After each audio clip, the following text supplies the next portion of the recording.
chancellerie belge sera construite dans les jours à venir à Kinshasa. C'est l'une des questions évoquées au cours des audiences qu'a accordé aujourd'hui le Premier ministre Augustin Matata Ponyo aux différents hôtes de la Belgique, du Brésil et de l'Observatoire du Code d'éthique professionnel congolais. Et puis, une session des comités administratifs et techniques de l'Union panafricaine des postes est ouverte ce mardi dans la capitale par le ministre du PT NTIC Trifon Kinke Moulumba pour échanger sur les potentialités de développement du secteur des télécommunications en RDC.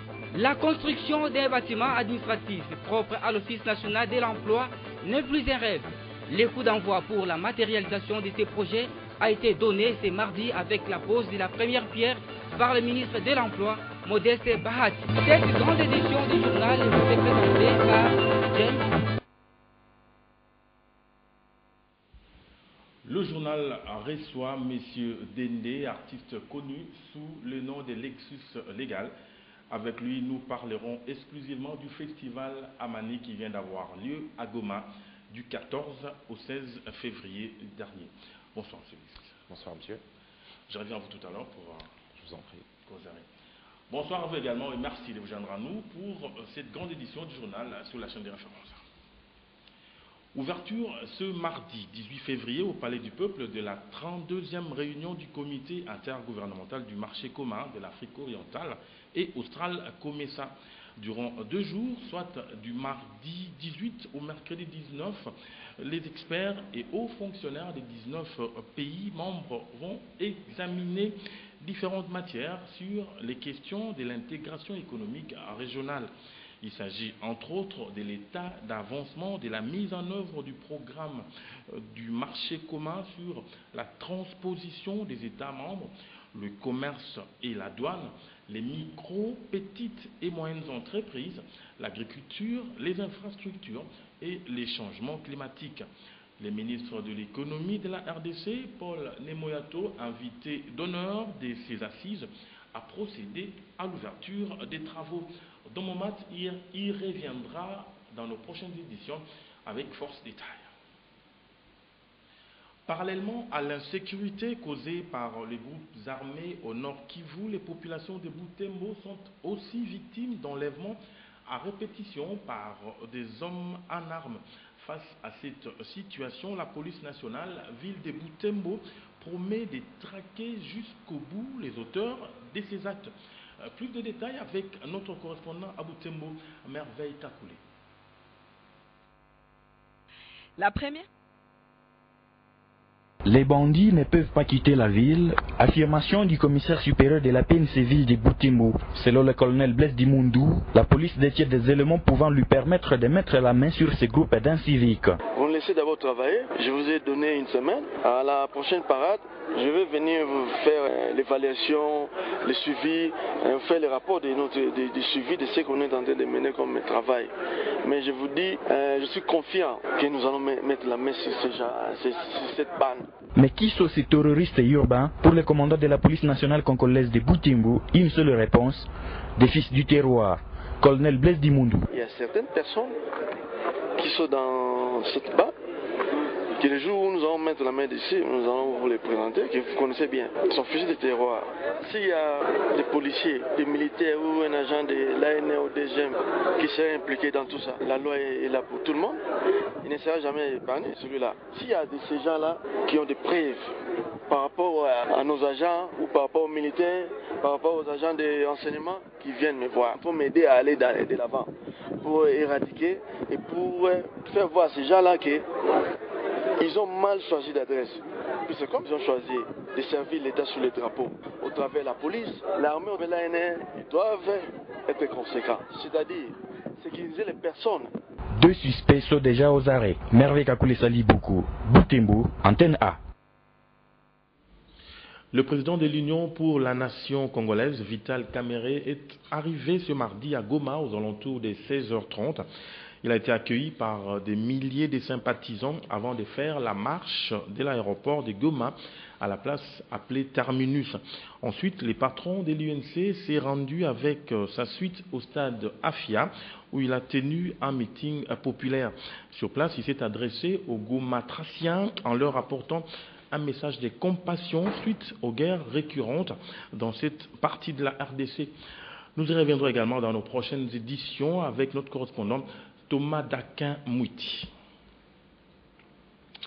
Danser pour changer, chanter pour la paix, c'est le thème du festival Amani qui s'est déroulé au centre Wallonie-Bruxelles de Goma du 14 au 16 février 2014. Plusieurs artistes de renommée internationale y ont pris part. Patricia Bassoa, Lucie Mahamba et Claude Toumba.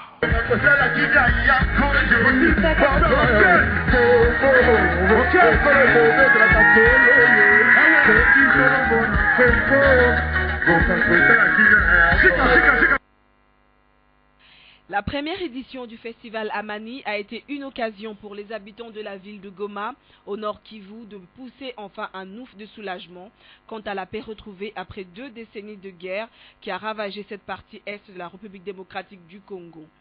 Plusieurs artistes congolais et ceux de la sous-région de Grand Lac y ont pris part en vue de consolider cette paix chèrement conquise. Éric Delamotte, le promoteur du festival, a quant à lui donné les raisons et les motivations qui ont prévalu à l'organisation du dit festival. Des jeunes du centre culturel de Goma, ici, un centre très actif pour la promotion de l'art. Et ensemble, on a décidé de faire une activité culturelle qui pourrait rassembler le plus d'artistes et de festivaliers possibles venant du Rwanda, du Burundi et du Congo, pour qu'ils vivent ensemble un moment de partage, de la paix, de la promotion de la paix par le chant, par la danse et par la musique. Les Congolais souhaitent que ce genre d'initiative puisse être encouragé afin de tisser le bon voisinage entre le peuple de la sous-région de Grand Lac.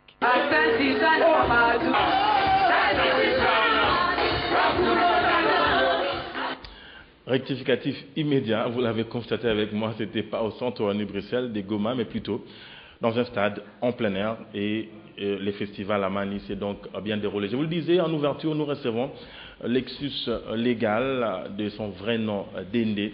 Il a participé à ces festivals avec lui. On va avoir de plus amples détails sur ce qu'a été ces festivals. Rebonsoir, Lexus Légal. Vous préférez que je vous appelle Lexus Légal ou Dende?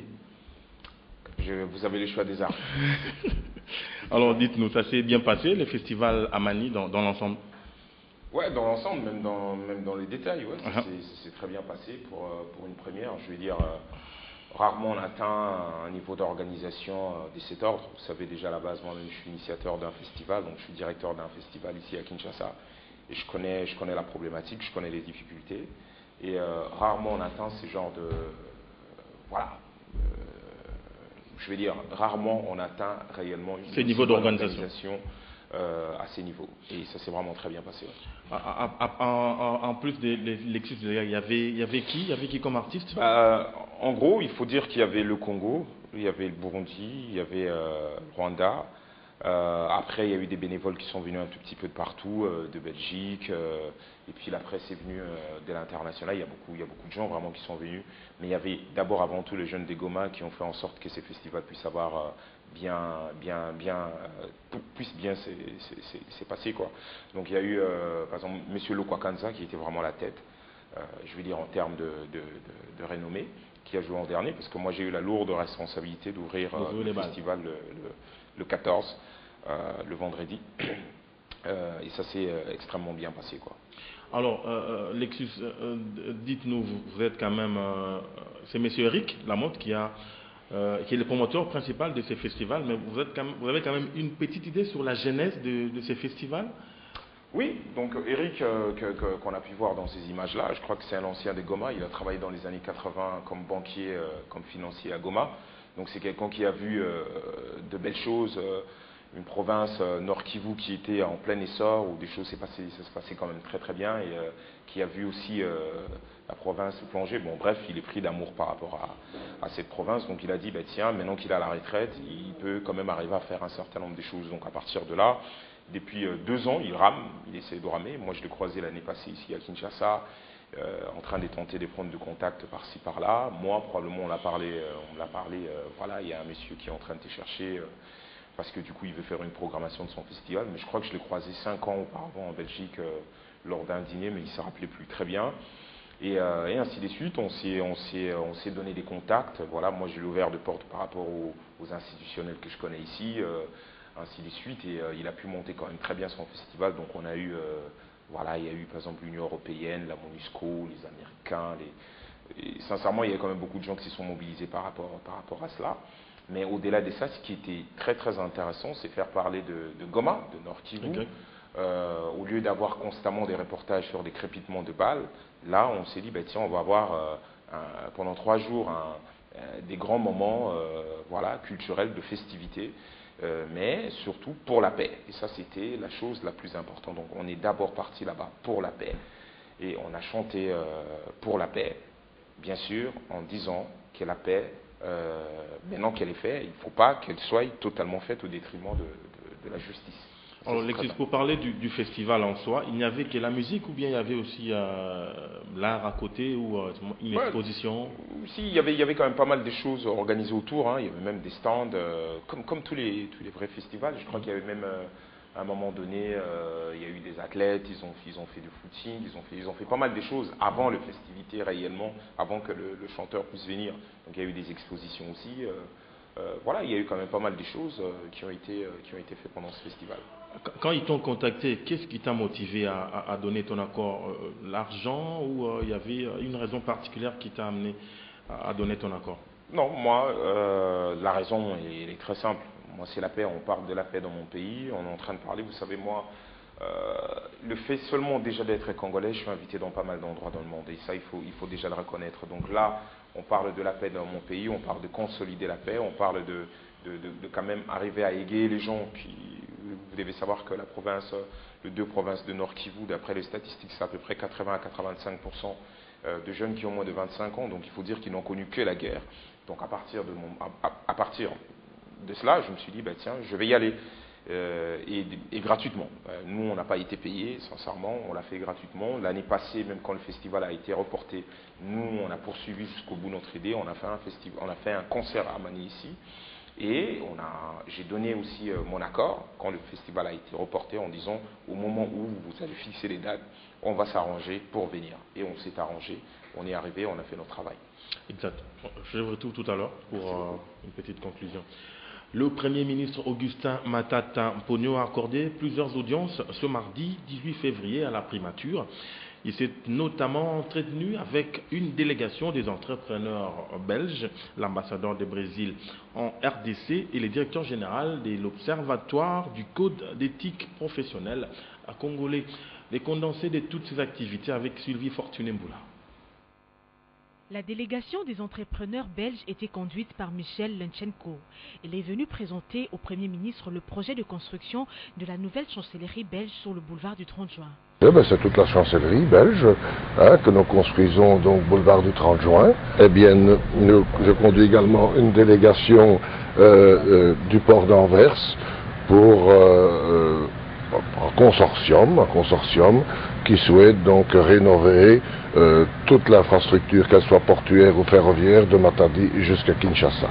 Paulo Uchoa, ambassadeur de Brésil en RDC, a pour sa part rendu une visite de courtoisie au chef du gouvernement après la présentation de ses lettres de créance au chef de l'État. On a parlé sur l'état général de la relation bilatérale qui existe entre le Brésil et la RDC. Le Premier ministre a fait allusion au développement économique du Brésil dans les années récentes. Il a aussi évoqué le rôle important que l'ancien président Lula a joué dans l'internationalisation de la politique brésilienne, notamment dans ce qui concerne l'Afrique. C'est le directeur général de l'OCEP qui a clôturé cette série d'audiences. Ensemble avec Matata Ponyo, ils ont échangé sur le respect de l'éthique et la gestion de la chose publique, ainsi que la lutte contre la corruption. L'OCEP est donc déterminé à impulser la dynamique de changement à travers la campagne de lutte contre la corruption dans les entreprises publiques qui sera organisée prochainement. C'est ce mardi 18 février 2014 que le ministre de Pétentik, Kinké Emulumba, a ouvert la session du comité administratif et technique de l'Union panafricaine des postes au salon Virunga de l'hôtel Memling.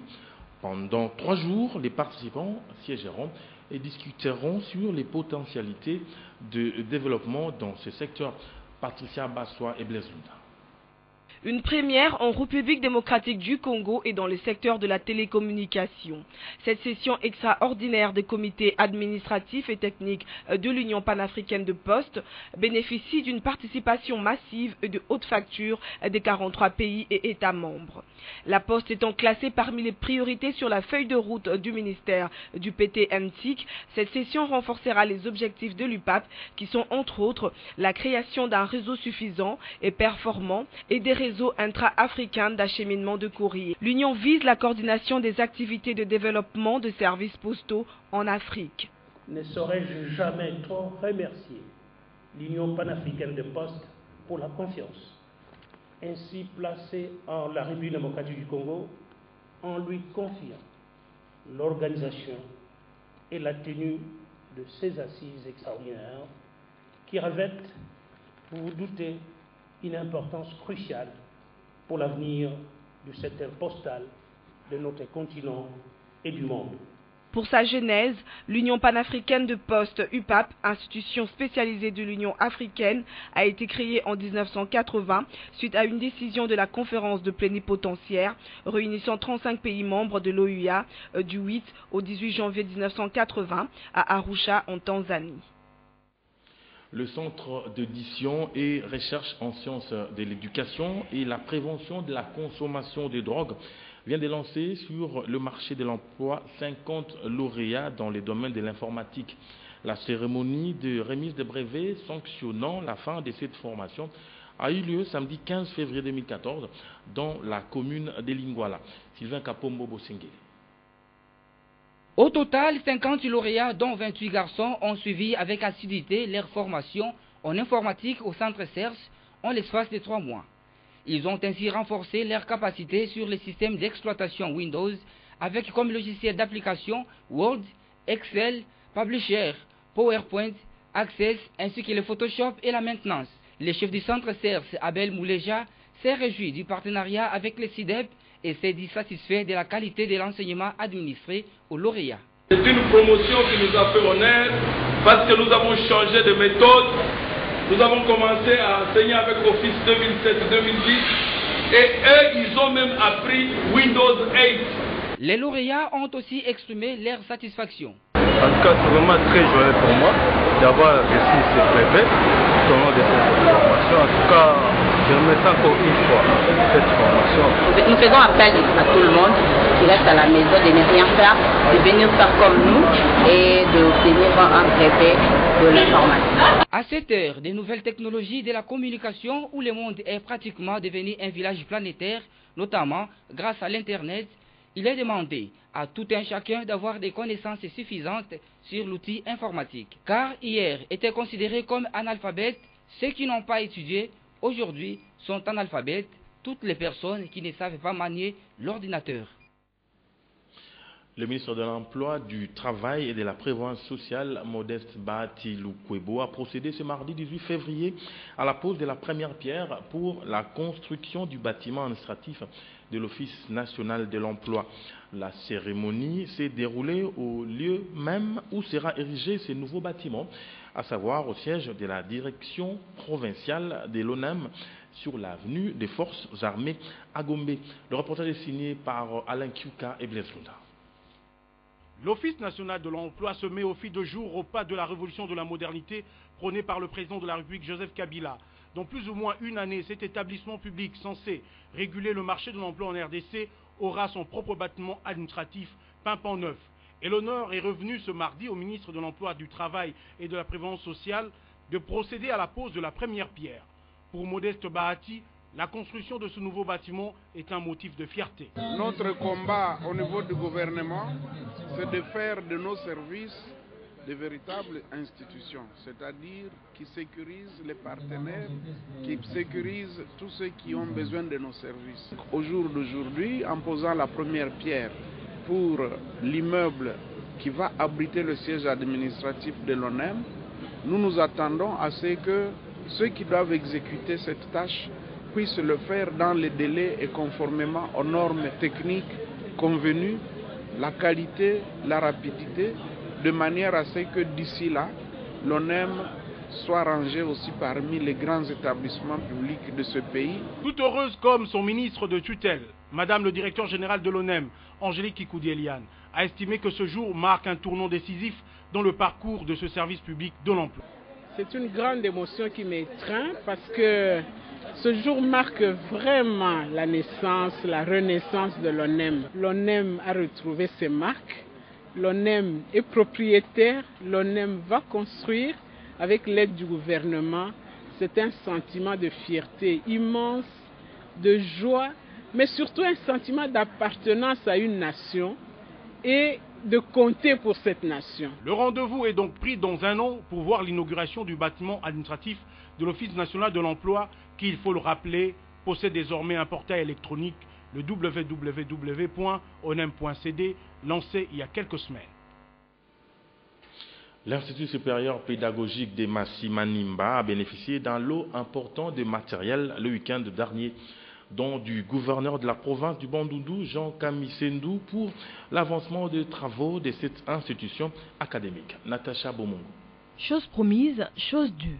Le gouverneur de la province du Bandundu, Jean Kamisendou Kutuka, a posé un acte chaleureux à l'endroit de l'ISP Massi Manimba. Il s'agit de la remise d'un lot important de tôles et des sacs de ciment par l'entremise du directeur de la maison de représentation du Bandundu, Wilson Lumbwe, pour la poursuite de travaux de construction du deuxième bâtiment. Nous sommes heureux de nous retrouver ce midi ici dans l'enceinte de l'ISP Massi Manimba pour réaliser ce que le gouverneur avait promis. C'est la 72 heures aujourd'hui. Il nous a demandé de venir laisser ces lots de ciment et de tôles pour achever les bâtiments de l'ISP. Pour exprimer sa satisfaction à ce geste combien louable, le directeur général de l'ISP Massi Manimba s'est prononcé en ces termes. Nous sommes émus par la sollicitude de son Excellence, Monsieur le gouverneur de la province du Bandundu. Il a simplement dit qu'il allait examiner la possibilité de poser un acte en faveur de l'ISP Massi Manimba. Franchement, nous sommes surpris qu'une semaine après, un camion de barque pour nous déposer 150 sacs de ciment et 150 tonnes. Soyez notre porte-parole pour dire au gouverneur qu'aucun gramme de ces ciments ne servira à autre chose qu'à la construction de l'ISP Massi Manimba. Rappelons que la cérémonie de cette remise de matériel a eu lieu en fin de la semaine dernière en présence de personnalités de cette institution académique et ceux du PPRD. Comme nous sommes dans les Bandundu, on en profite. Vous savez, cette province particulièrement et la RDC en général vient de perdre un grand artiste musicien originaire de cette province. Il s'agit de King Kester Emenea. Nous avons un artiste musicien sur ce plateau, on en profite juste pour lui prendre ses impressions par rapport à cette grande perte que vient de connaître la RDC. Vous l'avez dit, c'est une énorme perte. C'est-à-dire que la rue quinoise ou tout simplement la sphère congolaise a perdu ce qu'on appelle un bouliste. C'était quelqu'un qui faisait réellement travailler son cerveau. On a perdu un lyriciste hors pair, mais c'est quelqu'un de très urbain en même temps, parce que c'est quelqu'un qui savait manier en même temps le verbe, l'humour et le reste. C'est quelqu'un qui aidait. Moi, je crois que à chaque fois qu'il faisait une interview, on dirait qu'il se croyait condamné. Il était obligé de dire un certain nombre de vérités. Je me rappelle de cette belle phrase qu'il disait tout le temps: quand on a créé les mondes des artistes à notre image, Bango Bazala était. Donc c'est important de souligner la perte et on s'incline sincèrement. On espère qu'il va bien, on va bien l'enterrer dans la terre de ses ancêtres, parce que j'ai cru comprendre qu'il a demandé à être enterré au Bandundu et ça lui ressemble tellement. Voilà. Exact.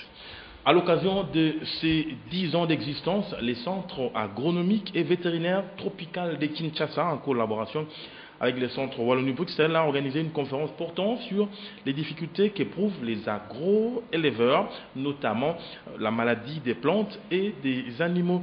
La cérémonie s'est déroulée dans la salle Jacques Brel. Le secteur de l'agriculture est désormais reconnu comme étant l'un des piliers de la réduction de la pauvreté et de l'insécurité alimentaire. La RDC et ses 70 millions d'habitants est aujourd'hui la troisième population du continent africain, où la croissance de la population dépasse largement celle de la production alimentaire, déjà en net déficit depuis plusieurs décennies. Apporter des solutions aux problèmes tels que la maladie des plantes et des animaux que rencontrent généralement les agro-éleveurs, c'est les buts poursuivis par les centres agronomiques et vétérinaires tropicaux de Kinshasa, ce qui ressort de l'intervention du professeur Claude Bragard de l'Université catholique de Louvain au cours d'une conférence à l'occasion de la célébration des 10 ans d'existence de cette ASBL. Et donc ce centre agrovétérinaire tropical de Kinshasa, avec lequel je collabore au travers notamment de l'activité clinique des plantes, ce qu'on cherche à faire, c'est apporter des réponses à des problèmes que connaissent les agriculteurs au niveau de leur production, des maladies des plantes, des maladies des animaux. L'insécurité alimentaire est une chose, l'importation des denrées alimentaires en est une autre, mais toutes les deux sont la preuve que toute activité encourageant la production au niveau local et visant l'autosuffisance alimentaire est la plus urgente des priorités dans la quête d'émergence et de stabilité. En sport, le week-end prochain sera dominé par les deux derbys des deux grandes villes de la RDC, à Kinshasa, dans le club Motin Pembe V Club, et à Lubumbashi, Mazembe et Lupopo. À Kinshasa, les DSMP tentent de réunir tout le monde autour d'une table, particulièrement les cofondateurs Papa Gombe, dit Maître Toro. Il a lancé un message de paix pour réunir tous les humaniens autour d'une éventuelle victoire ce dimanche au stade des Martyrs. Ndaï Lambochi, Damemangou. Le message de cet après-midi, je voudrais seulement savoir si le monde qui parle de Dering aime le Dering. Ça m'étonne aujourd'hui que les gens ne sont plus unis. Les gens cherchent à créer partout des divisions pour ne pas faire régner le Dering. C'est malheureux. Je suis, personnellement, je vous parle, je suis le grand Deringmen. Quand je dis le grand Deringmen, parce que j'ai commencé le Dering le 22 février 1936. Je suis le premier joueur qui est joué ou qui a joué. S'il faut parler de la troisième personne singulier. Je ne comprends pas aujourd'hui ceux qui disent qu'ils aiment le Dering, ils cherchent à saboter le Dering, ou bien on veut que le Dering aille où, on veut que le Dering soit diminué de sa valeur, ou bien on veut vendre le Dering quelque part. Je demande ici à tout le peuple Deringmen d'être tranquille, de chercher plutôt l'unification que la division. Nous n'aurons aucun résultat, nous ne pouvons pas avoir un succès, on ne peut plus parler de Dering lorsqu'il y a la division. Le Dering c'est un grand club. Que tout le monde vienne me voir, que nous soyons ensemble, que nous dirigeons le Dering ensemble, que nous faisions tout ce qu'il y a à faire pour que le Dering garde sa première place. Nous vivions ensemble en paix. C'est vraiment malheureux quand on parle de Dering. C'est comme si le Dering est devenu une petite équipe de la 3e division. On ne sait pas. La lettre D, Dieu, DSMP, Dieu connaît mon problème ou Dieu connaît ma patience. Parce que nous avons notre slogan, le Dering uni reste imbattable. Alors, Lexus Légal, on va bientôt atterrir. Un dernier mot, vous êtes pratiquement les seuls groupes congolais qui est retenu pour le Massa. Un petit mot à ce sujet? Ah d'accord. Ben voilà, donc effectivement, on est retenu pour le marché des arts et spectacles africains qui aura lieu à partir de la semaine prochaine, on va dire à Abidjan, en Côte d'Ivoire. Et on en est très fiers, donc je crois qu'on va aller faire notre travail. On l'a fait en 2011, je crois, en 2010, vu que Massa était en arrêt compte tenu des problèmes politiques de la Côte d'Ivoire. Je crois que les anglophones ont repris l'idée, ils ont refait en même temps une espèce de marché aussi des arts et spectacles africains qui s'appelle Moshito. On est parti à Moshito, on a joué devant le professionnel et en sortant des Moshito, on a eu à peu près 17 dates. Parce que vous avez quand on dit 17 dates, c'est 17 pays qui achètent votre spectacle. Et là, voilà, on a été retenu. Il y a 5 groupes africains qu'on a retenus qui doivent se présenter devant de grands professionnels africains et du monde, parce que cette fois-ci, ils ont invité les Canadiens, y a plein de gens qui vont venir et ils vont venir éventuellement acheter des spectacles. On va les présenter notre spectacle. On va se produire une fois pour les professionnels et une deuxième fois pour le public ivoirien. Et nous, ça va, on travaille dur pour ça déjà. Bonne chance. Hein. Merci beaucoup. On espère que les drapeaux de la RDC seront bien représentés. On fera ce qu'il faut. Ok, merci Lexus Légal. Je vous en prie. Voilà, on recevait donc Lexus Légal de son vrai nom Dende, artiste et musicien. Avec lui, on a parlé en long et en large de ce festival qui vient de se tenir à Goma, le festival Amani. Voilà, c'est la fin de ce journal. On vous dit un grand merci pour votre sympathique attention. On espère que vous garderez la même sympathie pour tous les autres programmes de la chaîne de référence qui suivent. Merci.